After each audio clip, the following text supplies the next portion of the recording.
Adelaide Horror Podcast with Zombie Joe.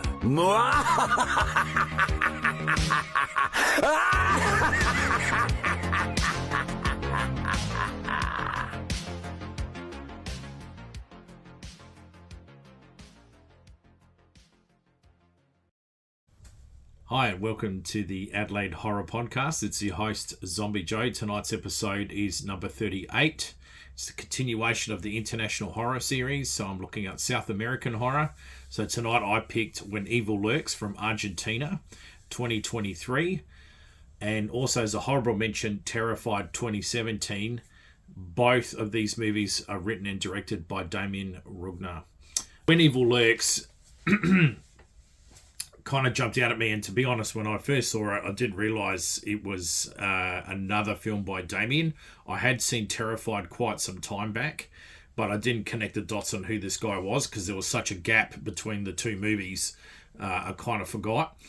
And so when I was going through the IMDb about the cast and the director and the writer, I was quite surprised to work out that it's Damien from who also written and directed Terrified, which I thought was really good. I remember I really dug the film, but I just needed to watch it again to refresh myself about it. But I like the creepiness and the originality of the film, and that's why I just kind of went, yep, these are the films that I wanted to talk about tonight, representing Argentina. And also the horrible mentions later on is Mexico, so I'm going to be looking at God of Death, which is the third short film in VHS 1985, and Dusk Till Dawn, the TV show that did 3 seasons back in 2017 and was also written and directed by Robert Rodriguez. So I'll be talking about them later on, so we'll just get on to When Evil Lurks. So When Evil Lurks, I kind of dug this film because you got to put into the middle of the story as it was unfolding, so us, the viewer, get slammed straight into this middle of this event that is already happening. So we're following two brothers. They're in their farmhouse. They hear some gunshots because it's a farming area. Like shooting and stuff isn't that like out of character and doesn't sound strange, but it was obviously strange enough for the two brothers to kind of go, hey, hang on a minute. I'm not sure if it was because it was too close to kind of like their boundary area, and that's kind of what piqued their attention. But being smart, and it's probably the only smartest thing they actually did in this whole entire film, if you think about it, they just went, we're going to go check that in the morning. We're not going to go out now in the middle of the night to go and see what the gunshots were about. So they wait until the next day. They go out and they head off to the area where they hear the gunshots, and they find a body with some equipment around the area, and the equipment is kind of there. Look, it reminded me of a sextant from like the old maritime equipment, kind of scattered across the floor everywhere. The body didn't look so great, so it had a number pretty much done on it, and so they kind of went, okay, this guy was off. He had a map and was pointing to the direction of this other farmhouse, so off they went towards that to see what was the story there. And they come across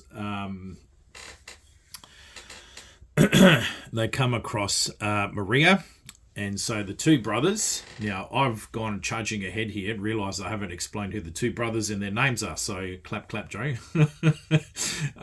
So Pedro and Jimmy are the two brothers. So Pedro is played by Ezequiel Rodriguez, and Jimmy is played by Damien Solomon. So these two brothers, they go and meet up with Maria, and they go into the back of the house, and there is this like bloated guy, and according to them, it's like he's gonna give birth to evil. It's gonna come out of him, and it'll be the end of humanity kind of thing. So so they're kind of not 100% sure, but they're absolutely adamant that they can't kill him because they'll spread it to everybody so quickly. Like they kind of, what do we do with this thing? So they've, in the matter of conversation, she says that she mentioned it to the cops, and so they go off to go and see the police, and the police are kind of like, we don't know what you're talking about. Like, we would have had the file on it, and we don't have it here, so we don't even know this was happening.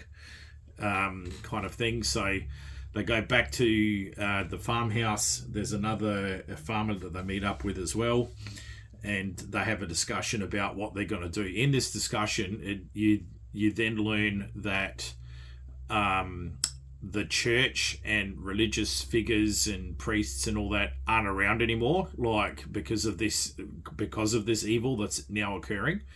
So I thought that was an interesting kind of sub story that was happening there, where usually you'd think in a movie like this about like a demon plague possession or whatever, there's a religious person that comes in, whether the viewer believes in it or not, but you kind of always go, well, there's going to be a priest that will turn up with some holy water or something and, kind of save the day somewhat.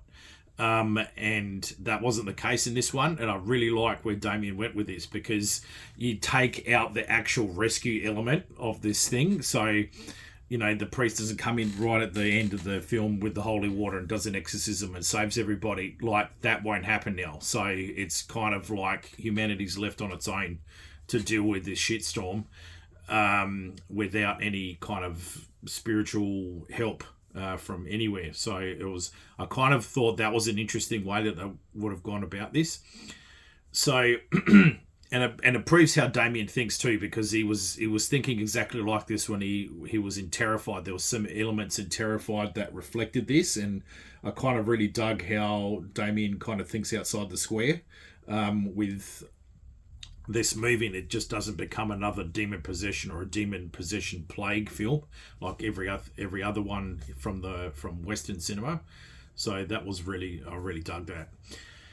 So anyway, back to the story. So these guys are kind of like umming and ahhing and scratching their head, like, what do we do, kind of thing. The other farmer that meets up with them has a theory that this was they've got to keep it hush-hush and just get rid of it, because this is going to clear up more land. Developers can come in and kind of start buying up stuff and building houses, that kind of thing. So they're a bit wary about what's happening, but there's no real base to this theory. It was just his kind of theory on that. So they come up with, or he kind of comes up with the idea and pushes it on the brothers that, look, hey, let's just get this body in a tray and let's go, because he's got a ute or a pickup truck for international viewers, and let's get out of here, kind of thing. And so off they go with this body, and they're trying to move it, and it's just, it's gross. Anyway, so they get him on, and one of the kids, while they're driving, they're distracted. This kid comes out off the road, and they swerve to avoid the kid, which they do, and they're kind of a bit startled, and they kind of get out of the van and the ute. And in doing so, they realise that the tray at the back, the tailgate has gone down. So this guy's body has somehow come off, or he's climbed off. Like, there could be a chance of that, but they just assume that he just got thrown off the back. So now they don't know where this thing is, and they're kind of saying, well, do we go back and find where this thing is and put it back and take it further out? Or is that it? We just kind of, wash our hands of it and walk out, kind of thing. And that's what they decide to do. They're just kind of like, that's it. We've gone far enough. Fuck this. We're not dealing with this anymore. Like, this is creeping us out, kind of thing. And off he goes. So the farmer guy comes back, and he's got his wife, and they're there. She's kind of spooked by something. They go to the backyard, and there's all these goats, and he shoots a gun in the air, and there's one goat left that doesn't move, and the goat just kind of walks up to the thing and puts its head on the barrel of the shotgun, like saying, come and shoot me, like, I'll dare you, kind of thing. And this is how we get the cover art of the film. When you look it up on Netflix, you'll see the cover of the woman with kneeling down on the ground with the axe blade pointed at her face. This is what got my attention, like, when I was going through the scrolls, because there's a very interesting use of, like, minimal color, but very bold colors anyway, and just the statement that picture makes. You're thinking, oh my God, like, it kind of really jumps out at you, and it's very creepy and very striking as well. So anyway, that kind of unfolds in this scene, and you kind of get to see what happens there with that. So once that's kind of done and dusted, it jumps back to the brothers again and following them. And so the brother kind of was like, I've got to go and see so Pedro goes, I'm going to go and see my my ex-wife and the kids. So off I go to deal with that. So they go and visit the ex-wife, which doesn't go down well because there's no love between the two of them. He has an older autistic son and a young daughter, and the other kids, and so the ex-husband's there as well, and there's a lot of tension, a lot of like mistrust in there, so it doesn't help the situation at all. He's trying to explain what's going on, and she just thinks he's like, completely lost it. And so that adds to the tension, the confusion, and the issue. So while all this arguing is happening, an event goes down that affects the daughter, and suddenly everyone is snapped back into reality of shit. We've got to work together, kind of thing. So he's frantically trying to like rescue his daughter, and because the demon has popped up again. The thing about this thing is it just flows so naturally into people and into things that that's what makes it really scary. It's not like someone's possessed, like 1 minute they're okay, the next minute they're not. And there's no scary red eyes or dynamic laughing or the demeanor changes. They're exactly the same as they were. They're just doing something so extreme and so full on that you just kind of like, oh fuck, like, and that's how they're possessed. Like and that's another reason why I really dig this film by Damien, just the way he's gone about that. I mean, he could have done the whole, music, jump scare, red eyes, frothing at the mouth, crawling upside down on a wall, that kind of shit. He didn't do any of that. That's what makes this possession even scarier, is that they just look chilled, completely chill while they're doing it. But they're definitely under the influence of said demon, so that's why it makes it really freaky. So that kicks off with that scenario there, and they're dealing with that, and there's a bit of a body count involving that, and eventually the brothers break away and they leave, and they take the autistic brother, the son, with them, and off they go to a. In the meantime, sorry, I left out that they picked up his mother in between that time, and talks about in the back seat of this car that this has happened before, that the evil say, this is why I was kind of understanding whether the church had left because of this, like they tried to battle and they lost, and that's why they're not around anymore, or people didn't have faith anymore and they kind of stopped going to church, and that's why this evil is here, kind of thing. It wasn't 100% explained, but at the same time I've got a feeling that it could be either version is correct or both, so that was just my interpretation of that. And she was talking about the evil that had come before, and and they were off to get some drinks and petrol in the car for the autistic brother, so he didn't get upset because he wants a certain ice cream, so that was to settle him down because they took him away from the house.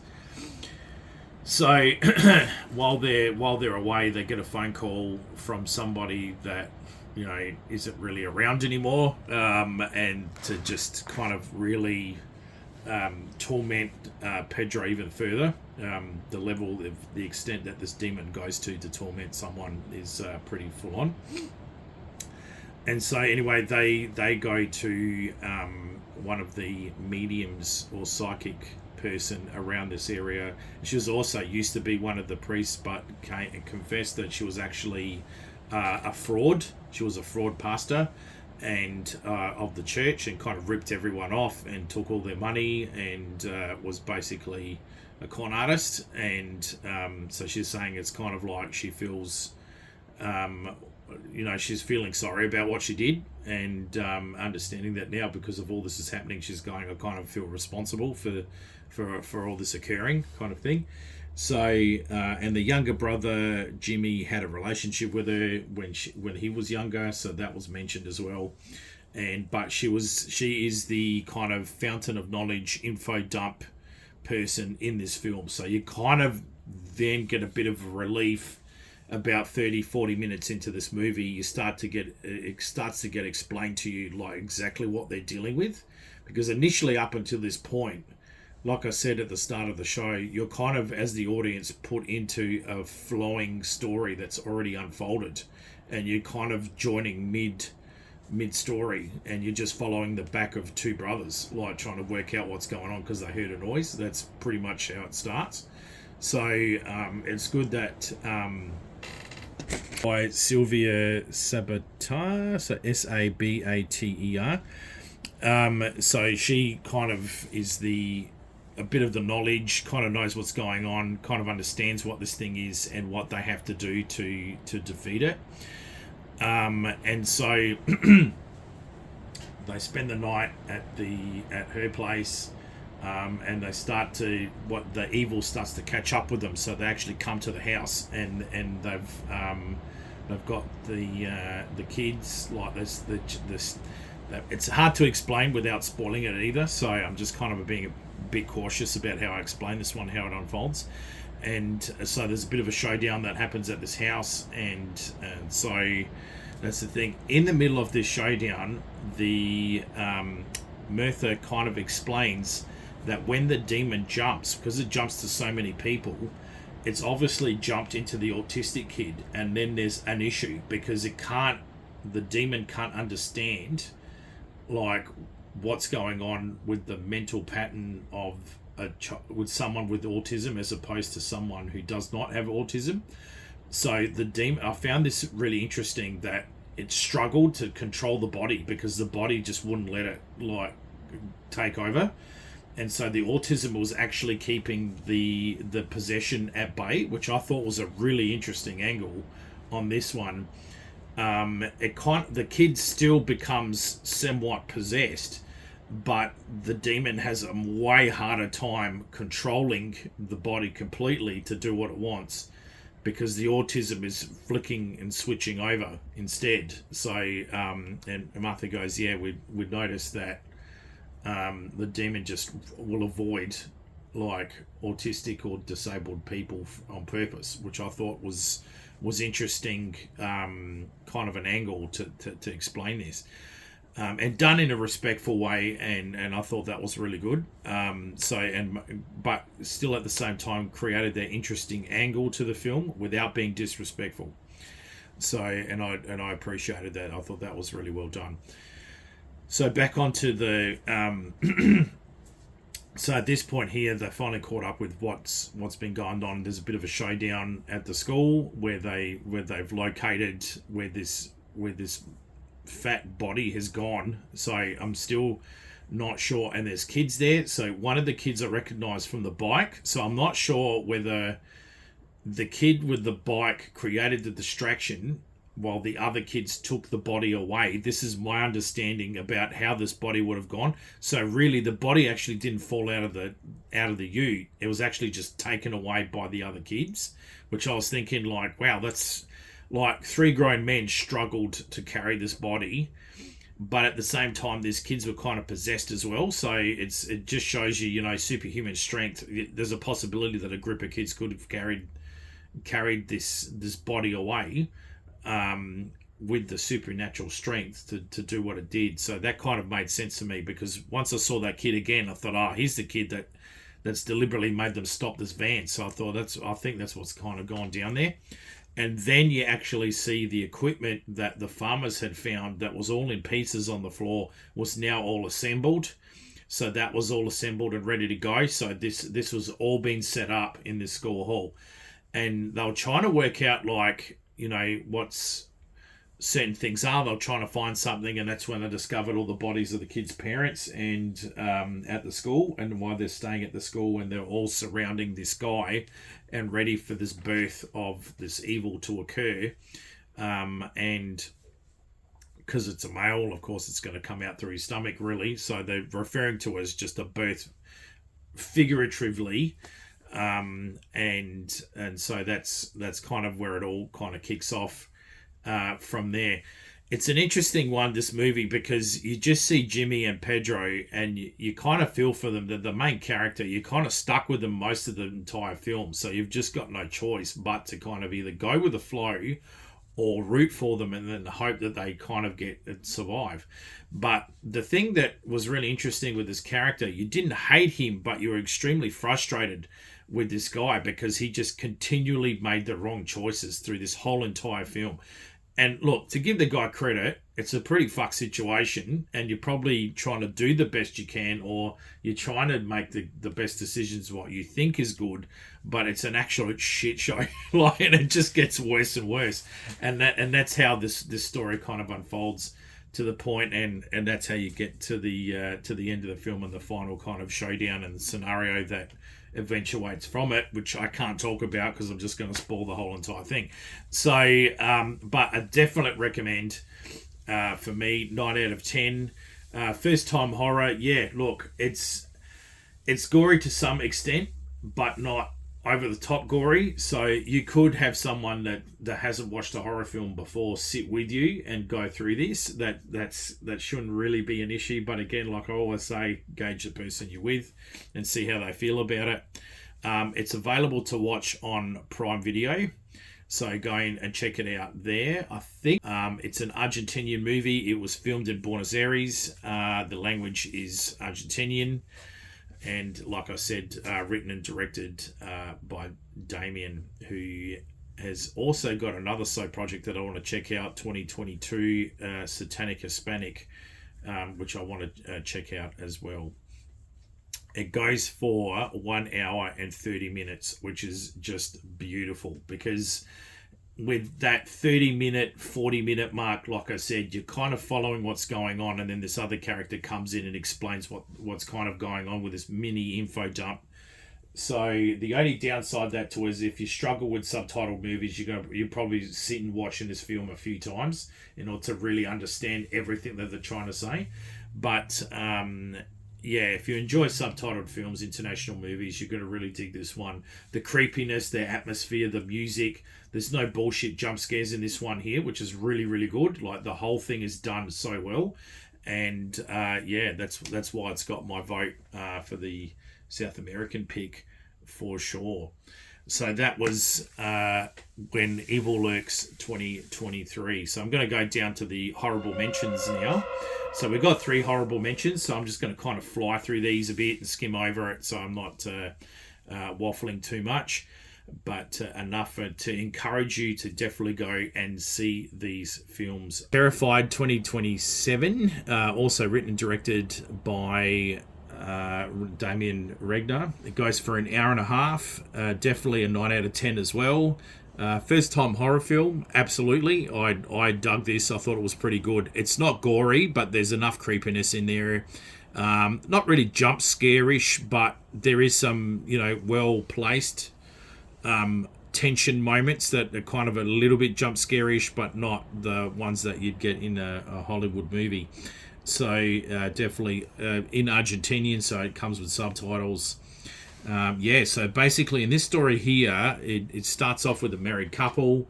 They go to bed. The wife is said to the husband in passing, I'm hearing these voices in the sink. Credit to him. Now, this is played by Juan Agustin Ritano, and Clara is played by Natalia Sonoris. Now, credit to him. He didn't just kind of fob it off and go, you're crazy. Like, what the hell are you talking about? He kind of was like, oh, okay, like, when did you hear this? How did this happen? Kind of thing. He was generally, like, concerned about her and what was going on and how she was, kind of thing, which I thought was pretty good. And so they go off to bed, and then there's this incident that occurred straight out of Nightmare on Elm Street. Like, this is... and I was just like, yeah, this is a nod to Nightmare on Elm Street. Very well done. Special effects on this one was really amazing, how he did this. Incredibly creepy how they did it, but yeah, just impressive nonetheless. And so... before this kind of kicked off, Juan mentions his neighbour Walter. So that is another side story that's happening at the same time that this is unfolding. So we kind of leave it there, and it cuts to Walter. And Walter is in the middle of his divorce. and he's like affected by what's been happening, and he's tormented when he gets home, like to bed, and he's tormented by this figure in his house. And so there's that kind of thing. At the same time, across the road is the a lady called Albia, played by Giulietta Villana, and her son that live there. And the following day or next couple of days, if you follow the timeline, this kind of happens in a week period where all this kind of goes down. So within a week, this has all occurred, kind of thing. Son's playing soccer with his other friend and gets killed. And so there's a funeral. The police are there. They're comforting the mum. They bring her back, and that later on that day, there's some other incidences that occurred to Walter, and then lo and behold, you got the son has come back from the dead and is sitting at the dining room table, like eating his favourite meal that his mum's made him. And it's like another nod to Pet Sematary in this one here. So the two cops that get involved in this at this point is Maximilian Griano and Norberto Gorzak is the two. So Norberto is the older kind of cop, bit more level-headed, has seen a lot of weird shit, and is kind of like, okay, we've got to kind of keep a level head and approach this here, which I thought was unusual given the stance, because I mean I wouldn't be able to handle it like that. The other cop, on the other hand, is like, okay, I mentally can't deal with this. Like, this is like, I'm about to retire.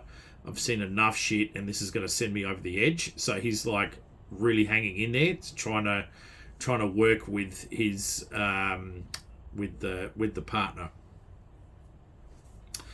So incredibly creepy scene, and you see all the muddy footprints as the kids come back inside the house. You don't see him move.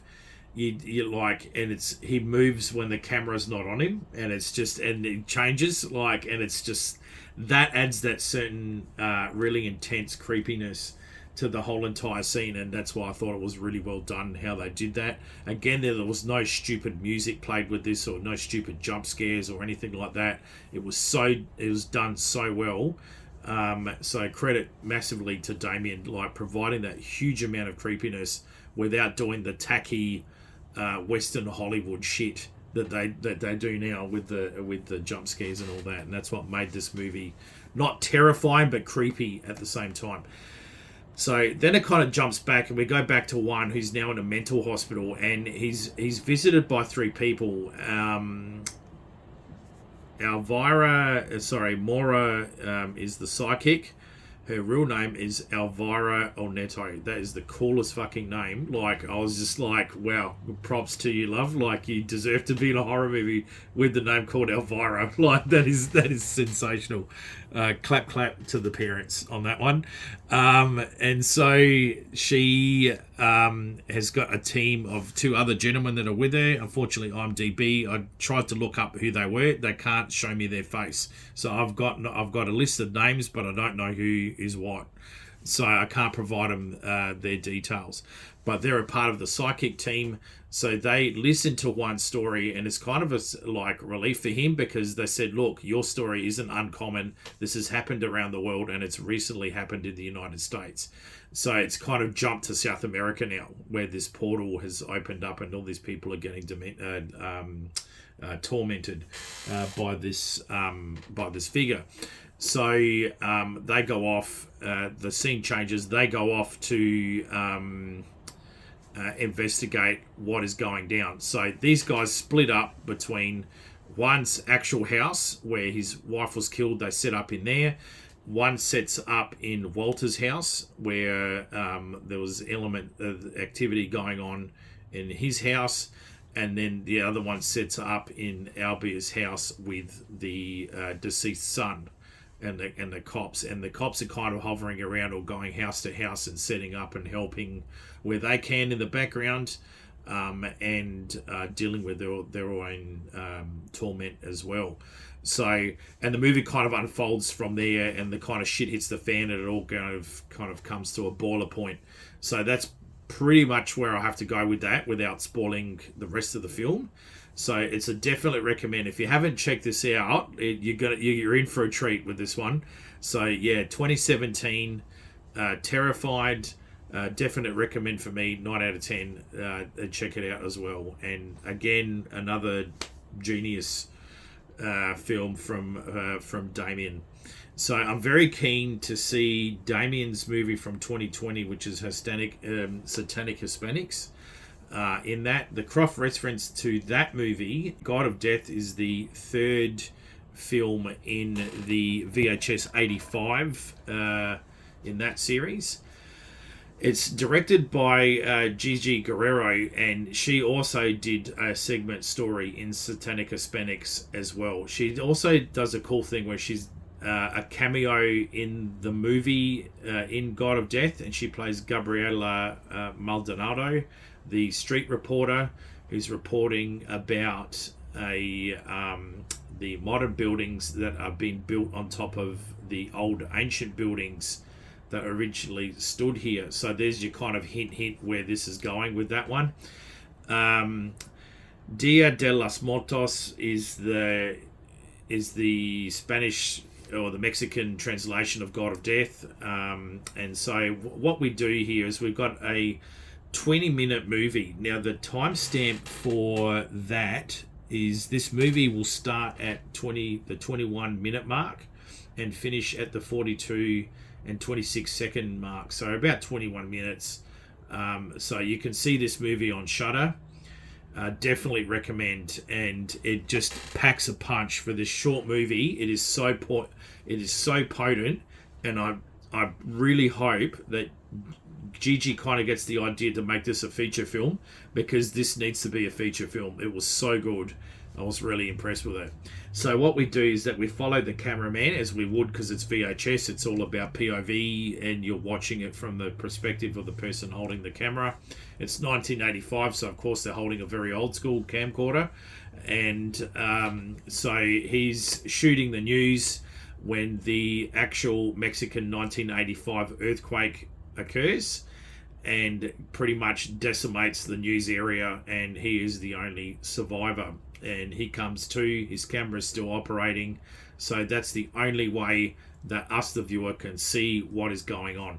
After some time, there's some rubble moving and some yelling, and the four rescue workers come into the buried area to rescue Louise, who's played by Ari Gallegos, and we're introduced to the four rescue workers. Eddie, who's played by Marcelo Moreno, Miguel, which is played by Felipe de Lora, and Xavier is played by Gennaro Onello, and Carla is played by Florentina Rios. And so these four, so Eddie, Miguel, Xavier, and Carla go in, rescue Louis and Louis, and they go. And they go through back where they came from. They're kind of pushing through the rubble, going through tunnels, other crumpled areas, down a stairwell that's all destroyed. They can look out through, every now and then there's a gap, and they can see outside into the Mexican horizon of the city and see how decimated Mexico is. There's a lot of smoke, a lot of fire, screaming and crying and helicopters and things like that. So it gives a quick picture of the chaos that's kicked off because of this earthquake. And then they go down the stairs and they go through this thing. Because of this different chain of events and the building is crumbling around them, they have to keep changing directions. And so as they change directions and they go into other areas, if you're paying attention, you start to realize that they start to get, one gets picked off and suffers a massive injury that's just straight out fatal. They can't save this person anymore, and so begrudgingly Carla ends up killing them, and which is quite upsetting for her. So she's quite distraught. It's distraught and it's upsetting for everybody involved because of the way that they had to do it. But if you kind of look at when that happened, my understanding was in order, by doing it and being the close proximity, unbeknown to them, of a Mayan kind of temple in that area, it kind of kicks off a chain of events, and unbegrudgingly, summons this god of death. And so they venture down more, and the more earth tremors, more rumbling, and more kind of screams and scary sounds and stuff like that. And it's kind of freaking the rescue workers out. And they go further down, and eventually they come into this entombed area, which is just a wall of skulls. And we see the Mick statue, the god of death, stone statue with all these carvings. And so straight away the workers are like, oh shit, like now I know where we are, like this is pretty Mayan, this, oh my god, we've discovered something ancient kind of thing. And it all kind of goes wrong within that seconds. It's the possession kicks off pretty quickly, and Louise is just kind of sitting there watching this horror unfold while he's holding the camera. And so he's trying to get away. He's trying to skip through areas of rubble to get away from being attacked by Mick Latan, who's played by Jose Maria Higrada, and all dressed up in the Mayan kind of chief garb, which looked really fantastic. And it's really unsettling too, because the camera, because it's like the 80s camera, it's got that fuzziness to it, and darker colors don't get picked up, but lighter ones do get picked up. It's just how it's all filmed, so the colors all distorted as well, and the sound as well as also, so it adds to that kind of tense element as well as this film is kicked off. So, and then it just eventually goes down to it all going wrong for Louise. So that's pretty much God of Death there. So definitely check that one out. This one here, to me, 10 out of 10. I love this. This one was so good. There was a couple of good other ones in VHS 85, but this one really, really got my attention, and I really loved it. So again, I hope GG makes this in a feature film, because this would be so good. Absolutely, for sure. So mention is Dusk Till Dawn, the TV show, it did 3 seasons back in 2014, which is a correction. Sorry, before, as I started the episode, I said it was 2017, which is incorrect. It was 2014. It went on for 3 seasons. It was directed and also produced and written by Robert Rodriguez. So it was kind of his baby, and he followed on from the actual movie. Pretty much the first episode, it's rehashing the movie again. But there's some characters that are different. The dialogue is way shorter, and we get introduced to Santanico Pandemonia, which is played by Elisa Gonzalez, and she plays the Selma Hayek role. You got the Gecko brothers, played by Seth and Richard, which is DJ Cortana, and Richard is played by Zane Holtz. And so Richard, Zane's playing the Tarantino character, and DJ Cortana is playing the Clooney character. Then you've got the kidnapped family. So Pastor Fuller is played by Robert Patrick from Terminator 2. The daughter is Madison Davenport, and the son is Brandon Soho. The sheriff at the start, Earl, is played by Don Johnson, so you'd know him from Miami Vice and other 80s movies. And then you're followed by Freddie, who's Jesse Garcia. And he kind of goes through all the 3 seasons, kind of he's the fixture kind of thing after that. And then Professor Aiden is he's the sex machine role in this one that was played by Salvini in the movie. But it's so Jake Busey is playing the professor. And he's a professor in Aztec and Mayan thing. That's why he's at the Titty Twister when this goes down. He's just doing a bit of R&R. And he has the gun belt that Salvini had. And so, he's a sex machine in that one there. But his character is different. He's not a biker in this one here. So there's slight changes to the characters in this movie, but not huge amounts. But at the end of the day, it's Robert Rodriguez's kind of film and baby, so he can really do what he really wants with it.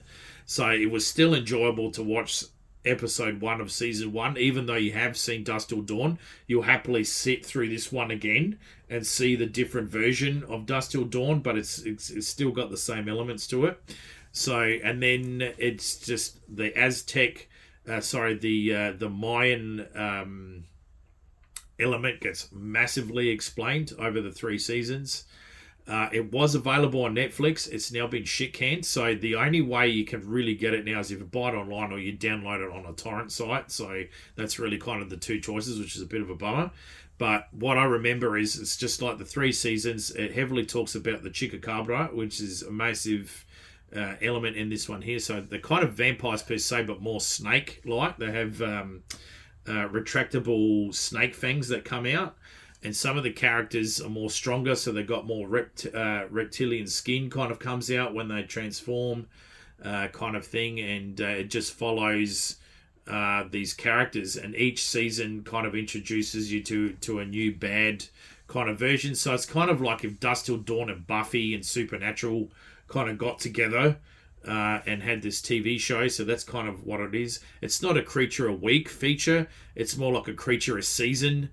And a big boss kind of fight every season. So that's what happened with these 3 seasons. So, but definitely worth a check out. I really liked it. I really dug it as well, and you would too. So yeah, I'd give that series a 8 out of 10 as well. So yeah, you'll dig it.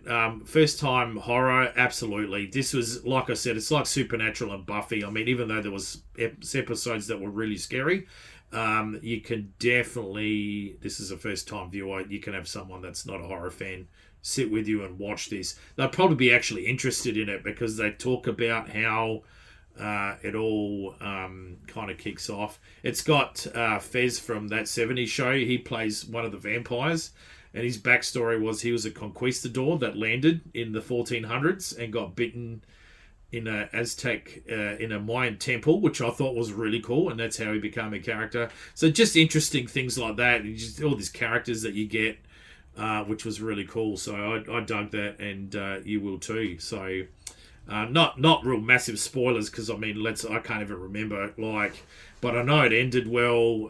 There was no disappointing ending. I mean, Buffy, I'm a huge fan of Buffy, but fuck me, that ending was just horrendous.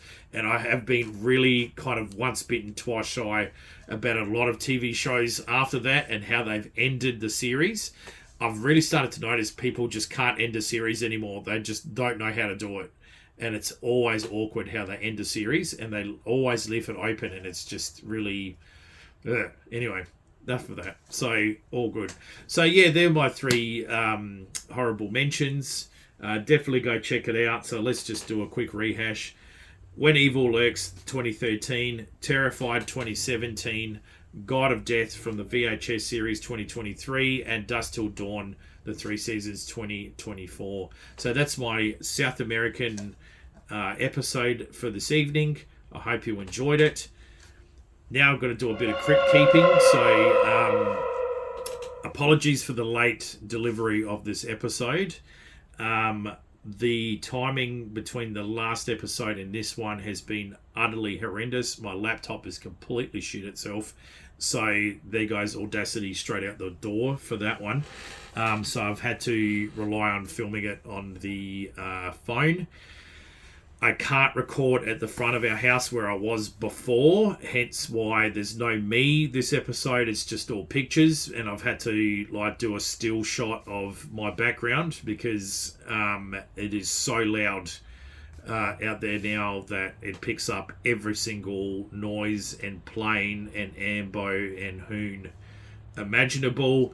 From early morning right until late at night, I cannot win on this one, so I've had to move elsewhere inside our house to try and find a quieter kind of spot. I'm actually filming during the day because my roster at work has changed, now starting very early, like 3 o'clock in the morning now, so that's kind of really smashed up my recording time when I can do it, plus also the little ones as well. So I'm just kind of jiggling around where I can find the time to record. So Apologies that this one kind of came out a bit later than usual, and also the format looks a bit different. But let's face it, a break from my potato head isn't a bad thing. So, so you didn't have to look at me this time around, which is probably a bonus. So all good there. So yeah, I might actually do it in this format where I just put the things up on the screen and you just follow it along that way, and I just waff on in between. So I hope that kind of works out for you guys. But at the moment, this is how it's going to have to be until I move. That's just the way it is. I'm still trying to keep it to the 1 month delivery for each episode because it's just. My roster is really all over the shop, and I've just got to find the time to slot in the episode. But also too, when I'm mentally awake and physically awake as well. A few times I've come home ready to record after work, but it just hits me like a ton of bricks. The moment I come inside and I get changed, that's it. It's like my brain just switches off and everything just turns to mush. So that's kind of why I've been deliberately waiting for a period of time when I feel good enough to do the show and it comes out a bit better. Hope that kind of clears everything up a little bit. I'm still around. I'm still enjoy reviewing the movies and checking it out. On the side note, outside of these international ones, I've been seeing some really good horror movies coming out, and it's giving me some time to actually just sit down and watch a movie without trying to critique it or understand it or looking at IMDb